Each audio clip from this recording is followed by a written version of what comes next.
دا intellect جو اس جگہ استعمال ہونی تھی شاید وہ بیسک نیڈس پہ زیادہ استعمال ہو رہی ہے. Don't you think?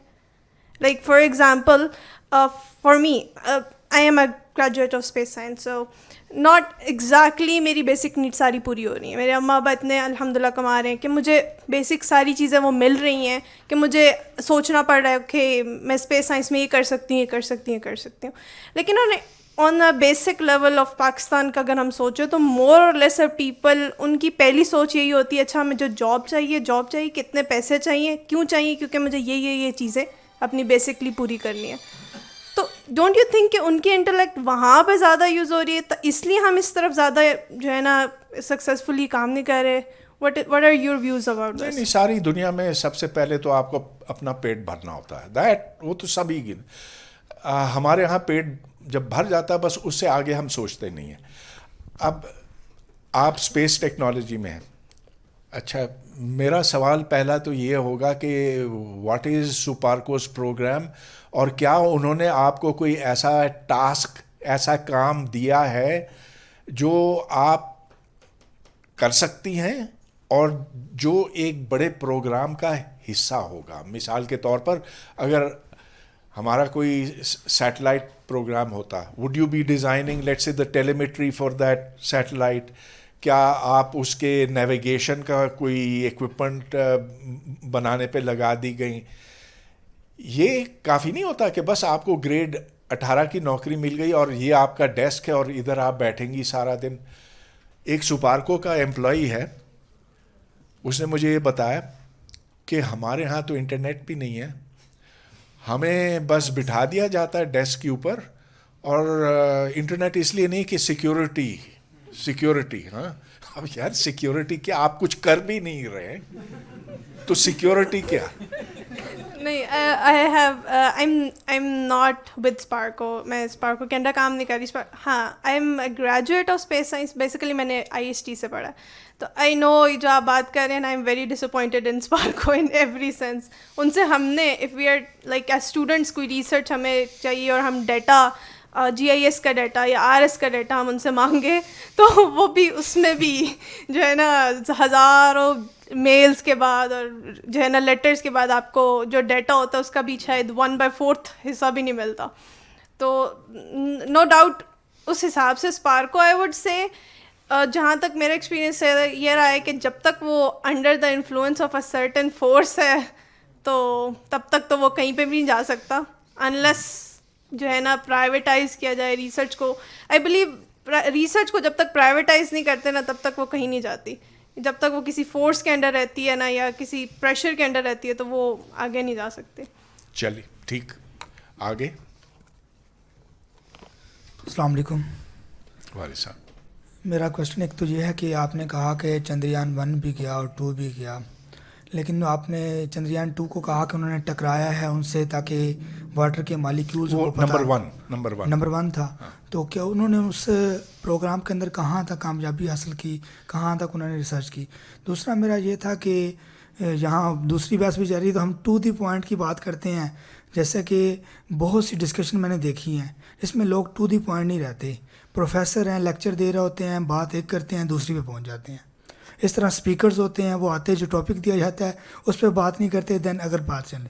اس طرح پولیٹیشین کسی چیز کے اوپر افتتاح بھی کرنے جاتے ہیں نا تو وہاں میاں دے نعرے بجن گے, عمران خان آئے گا, سیم کیا چیز ہے. ہم مطلب ٹو دی پوائنٹ ہمارے اندر ہے ہی نہیں کہ ہم جو کام کرنے آئے ہیں, پروفیسر ہیں, ڈاکٹر ہیں, انجینئر ہیں, سائنٹسٹ ہیں, کوئی بھی چیز ہے, تو یہ ٹو دی پوائنٹ کا ہمارے اندر بہت بڑا مسئلہ ہے کہ ہم اپنی راستے سے مین چیز سے ہٹ جاتے ہیں. اور دین میرا جو لاسٹ کویسچن ہے وہ ہے کہ آپ انجینئرس کی بات کریں, نسٹ کی, سب کی بات کر رہے ہیں, لیکن اگر آپ لوکل انجینئرس کو دیکھیں جو مکینکس ہیں, ان پڑھ مکینکس, وہ بہت ہی قابل اور بڑے عزت دار, میں کہتا ہوں کہ پاکستان کے لیے وہ ایسٹس ہیں. جیسے کہ برا والے کے اندر ایک آدمی نے, وہ مکینک تھا ان پڑھ, اس نے ایک وہ جہاز بنا لیا خود ہی اڑنے والا, تو اس کو پولیس پکڑ کے لے گی. اب دیکھیں نا کہ سمپل ہو, چیک تو کرے اس پہ کیا ہو رہا ہے. تو میں یہ لوکل کے اوپر آپ کیوں نہیں انویسٹمنٹ کرتے, ان سے آپ کیوں نہیں کرتے؟ جو بات آپ نے کی نا میرے دل کی ہے, بالکل دل کو لگی ہے. جو ہمارے بہت یہ جو موٹر میکینک ہیں بڑے ذہین ہوتے ہیں,